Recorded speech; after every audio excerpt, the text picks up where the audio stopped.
Veníamos hablando de la era Heian, un Japón en donde la poesía, los perfumes y los amores reinaban en la corte de Kioto.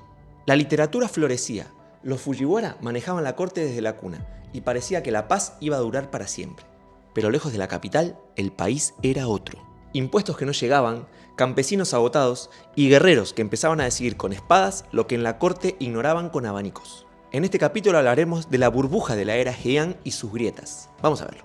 A finales del siglo XI, la corte de Heian era un mundo cerrado sobre sí mismo. Los Fujiwara habían perfeccionado su estrategia: colocar emperadores niños, gobernar como regentes y convertir a Kioto en una burbuja de privilegio y arte. Mientras tanto, el resto del país quedaba cada vez más lejos.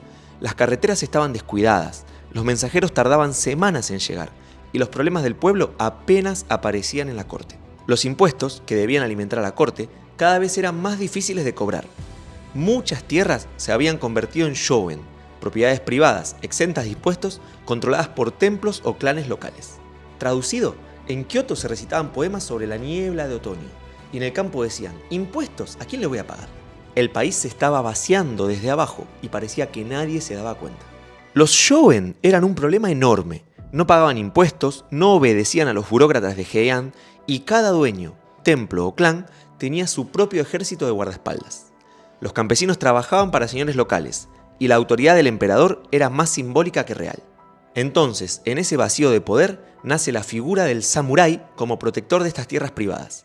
Primero eran solo guardias, después se convirtieron en una clase militar con identidad propia, los bushi. En resumen, mientras los Fujiwara jugaban a la dinastía perfecta, en el campo estaban apareciendo los tipos que iban a cambiar la historia una vez más, los samurái. Estos eran los verdaderos dueños de la noche y del arroz. A finales del siglo XI y comienzos del siglo XII, Japón ya estaba partido en dos mundos: la corte refinada, encerrada en su lujo por un lado, y por el otro, las provincias militarizadas, gobernadas por clanes y templos armados. Este desequilibrio solo necesitaba una chispa, y esa chispa no tardaría en llegar. Las primeras revueltas locales fueron señales clarísimas: el poder ya no estaba solo en Kioto. Y muy pronto los clanes Taira y Minamoto aparecerán en escena para jugar un nuevo juego, el de la guerra. Lejos de la poesía y los abanicos de Heian, una nueva fuerza estaba tomando forma: los samuráis. Lo que empezó como guardaespaldas de templos y señores locales se estaba convirtiendo en una clase social con poder propio, capaz de decidir el futuro del país. La palabra samurái viene de servir, porque al principio eran sirvientes armados de la aristocracia y los templos, pero con el tiempo empezaron a servir a sus propios intereses. Estos guerreros rurales, llamados también bushi, eran expertos en arquería a caballo y vivían bajo un código informal de lealtad y honor, que más adelante sería conocido como Bushido. A medida que el gobierno central perdía poder, fueron los samuráis quienes se convirtieron en los protectores reales de las provincias. Porque si querías mantener tu tierra segura, no llamabas a la corte de Kioto, directamente contratabas un samurái.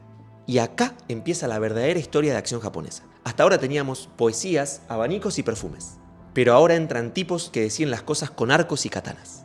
Entre todos los clanes que empezaron a destacar, dos nombres van a definir la historia: Minamoto, también conocidos como Genji, y Taira, también conocidos como Heike. Los Taira controlaban regiones marítimas y rutas comerciales, y los Minamoto zonas montañosas y valles fértiles. Ambos clanes eran descendientes de linajes imperiales, lo que les daba prestigio y excusa política para enfrentarse por el poder. Lo interesante es que, al principio, la corte imperial los usaba como mercenarios. Les pedían que sofocaran rebeliones y los samuráis obedecían, pero cada batalla los hacía más fuertes. Esto es un clásico de la historia: contratar matones para que hagan tu trabajo sucio, y con el tiempo te das cuenta que los que mandan son ellos. Los Fujiwara iban a aprender esto por las malas. El siglo XII arranca con las primeras guerras civiles del Japón medieval, donde los samuráis entran en la historia con fuerza. Las batallas más importantes fueron la rebelión de Hogen en el año 1156 y la rebelión de Heiji en el año 1160. Estas guerras no eran entre campesinos, eran entre aristócratas y samuráis, que lo que hacían era pelear por controlar la corte y el acceso al emperador. De estas luchas saldrá un ganador temporal: Taira no Kiyomori, el hombre que llevaría a su clan al poder absoluto, al menos por un tiempo, porque el apogeo del clan Taira será del año 1160 al año 1180. Acá ya tenemos todos los ingredientes de la era samurái: clanes rivales, una política sucia y tipos que decían: déjame a mí, yo lo resuelvo con el arco. La era Heian está llegando a su fin. Después de décadas de tensiones, Japón entró en su primera gran guerra civil. Dos clanes samuráis, Taira, Heike y Minamoto, Genji, se enfrentarían en una serie de batallas que cambiarían la historia para siempre, la guerra Genpei, que duró desde el año 1180 al año 1185. Al principio, todo parecía favorecer a los Taira. Su líder, Taira no Kiyomori, era el hombre más poderoso de Japón. Controlaba rutas marítimas, dominaba la corte y hasta casó a su hija con el emperador, convirtiéndose en abuelo del joven emperador Antoku. Pero el exceso de poder trae enemigos. Los Minamoto, liderados por Minamoto no Yoritomo, comenzaron a reorganizarse en el este del país, levantando un ejército de samuráis decididos a vengar viejas derrotas. Los Taira eran los reyes de la fiesta, pero no se dieron cuenta que la música estaba por parar. Cuando los Minamoto dijeron, ahora sí, arrancó la primera gran saga samurái. La guerra Genpei está llena de batallas legendarias, cada una con su carga de estrategia y épica. Una de las primeras fue la batalla de Uji en el año 1180, donde los monjes guerreros del templo Mii-dera intentaron frenar a los Taira, rompiendo el puente del río para detener su avance. Después vino la batalla de Ichi-no-Tani en el año 1184, donde los Minamoto sorprendieron a los Taira, descendiendo por un acantilado con caballos, un ataque suicida que terminó en victoria épica. Y la guerra culminó en la legendaria batalla de Dan-no-ura en el año 1185. Una lucha naval en el estrecho de Shimonoseki. En este caso, los Taira llevaron consigo al joven emperador Antoku, con la esperanza de proteger su legitimidad. Cuando los Taira fueron derrotados, su flota fue destruida, y la emperatriz viuda se lanzó al mar con el pequeño Antoku en brazos, para evitar que cayera en manos enemigas. Si esto fuera cine, sería el momento exacto en el que la cámara se va hacia atrás para mostrar miles de banderas rojas flotando en el mar con barcos hundiéndose. Los Heike desaparecen y nace un nuevo Japón. Con Dan-no-ura, los Minamoto lograron la victoria definitiva. Los Taira dejaron de existir como fuerza política y la corte de Kioto quedó en shock. Por primera vez, el poder real estaba en manos de un clan samurái. Pero la historia no termina acá.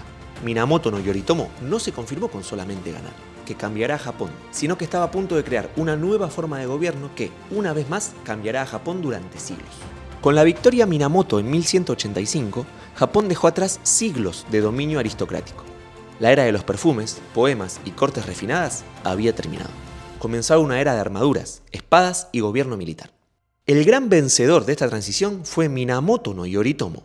Desde su base en Kamakura, lejos de la capital, empezó a organizar un gobierno militar paralelo. Para aclararnos un poco en el tiempo, en el año 1185, Yoritomo recibe el control de las provincias, y en el año 1192 es nombrado Seitai Shogun, el primer shogun. El emperador seguía existiendo en Kioto, pero ahora era más un símbolo ceremonial. El verdadero poder estaba en el shogunato de Kamakura, el primer gobierno militar de Japón. Y acá se termina el mundo Heian. La poesía y las capas de sedas quedaban en Kioto, pero las decisiones importantes se toman en donde están los samuráis. Bienvenidos al Japón feudal. El modelo que creó Yoritomo fue simple pero efectivo. El emperador reinaba pero no gobernaba. El shogun controlaba tierras, impuestos y ejércitos, y los samuráis se convertían en la nueva clase dirigente.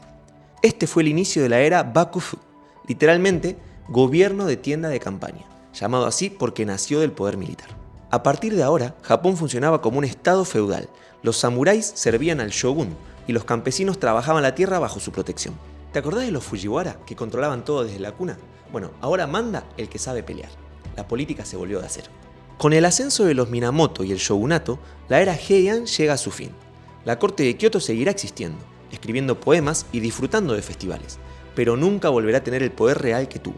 Japón había cambiado para siempre, de la aristocracia literaria a la clase militar, de la política cortesana al gobierno feudal, del refinamiento de Heian a la épica de los samuráis. Entonces, si bien la era Kamakura duró desde el año 1185 hasta el año 1333, el inicio oficial del shogunato de Kamakura es en el año 1192. Y así se cierra el primer gran capítulo medieval de Japón, una sociedad que comenzó entre perfumes y abanicos y terminó entre armaduras y katanas. Y en los capítulos que vienen veremos siglos en donde los samuráis son quienes van a decidir todo. No te lo puedes perder. ¡Yane!